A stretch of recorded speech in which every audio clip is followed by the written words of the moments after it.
I'm a swimmer and I live in boarding. I started swimming when I was around 5 or 6 years old, and I've been swimming for pretty much my whole life. I came here mainly for the sport, and I haven't achieved something huge in swimming, but my expectations are set high because my brother, he has accomplished international medals and national medals. So that's my main goal for swimming, to reach his stage where he is. My brother being a swimmer helped me start swimming because I would go everywhere with him for swimming competitions, and I would see how the sport is really interesting and kind of fun in its own way.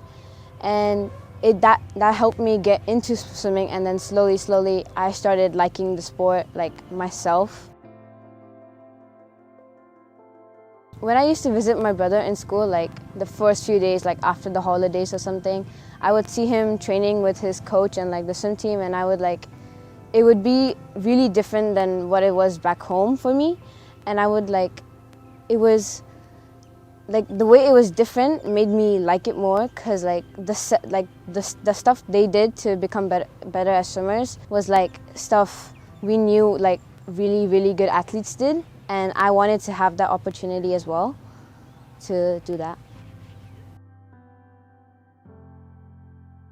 It's kind of a struggle to balance both academics and swimming, but in boarding, right now for me, there's a certain you get used to a routine in boarding, and then you go to swimming, come back, change, go to dinner, come back, and then you're okay, now it's time to do homework, and you revise for any upcoming tests, and you automatically set yourself a certain period of time to set it, just focus on one subject or a certain topic, and that helps you a lot to get better in it.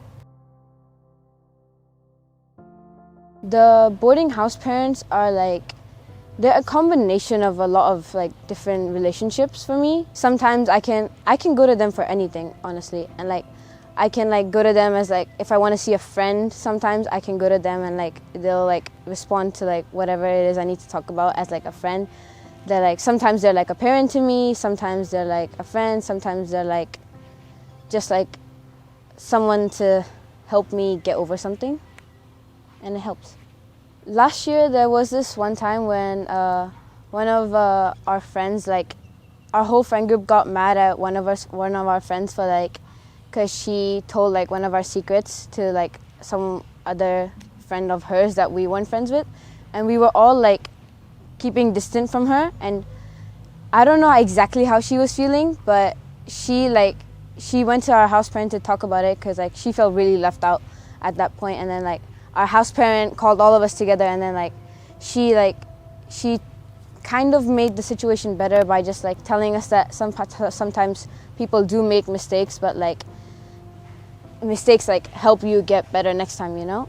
And then that helped our friend group a lot. And then now that girl is one of my best friends and I've ever had. Most of the time, the whole year group will get a test result at the same time, and then as soon as class is over, we'll all see each other in the hallway, and we'll be what did you get, what did you get? And then sometimes I see either I got a bad grade or one of my friends get a bad grade, and then if I'm the one who got a bad grade compared to the rest of my friend group, they don't make me feel worse about it. They make me they'll be it's fine, you'll get better next time, we'll revise together for the next test, and then they actually do help me, and then I get better. And it's that's a really friendly environment with academics. For me in academics, I try to keep all the subjects an equal grade, and put an equal effort into each one of them. But if I had to choose a favorite subject, it would probably be Spanish, because for me it's most of my life is I already have expectations for everything, because either I've done it before or someone I'm close to has done it before. But Spanish is a new thing, so there's no expectations, and I quite like that. My dad is ever since I was born, he visited Harvard once, and he got me a few presents, and then he's been you have to get me some when you get in there, because I am 100% sure you're gonna get into Harvard when you grow up. So I wanna do that just so like I can make him happy for it. And like my brother and my mom are like so keen on like me becoming a really, really good swimmer, because like my brother, like we have the saying because like my brother's known in India for like his swimming, because he's like one of the top swimmers. And then whenever we go to a big competition, they recognize me as his sister, and they're like, "Oh, you're Aryan's sister, right?" And then my mom, every time that happens, my mom whispers to me like, "Just watch. In a few years, he'll be known as Anaya's brother or something." And yeah, when I was little, right, and like I first heard of like Olympic levels for swimming, I set myself like really high expectations, like. And like every year as I grow up, I start to realize my expectations were like set really high and I lower them. But probably the highest one I've ever set was like, I want to like be the greatest, like not just in women's, but like better than the men even, which is like, no one's done that before, but like it's really less likely. But either I want to achieve that, or if I don't, I want to help other people achieve that if they want to. There are like different types of coaches in swimming here, like for different levels. But my coach, like he tries to make swimming as fun as he possibly can. It's more of like a friendship than like a coach and like a student for us.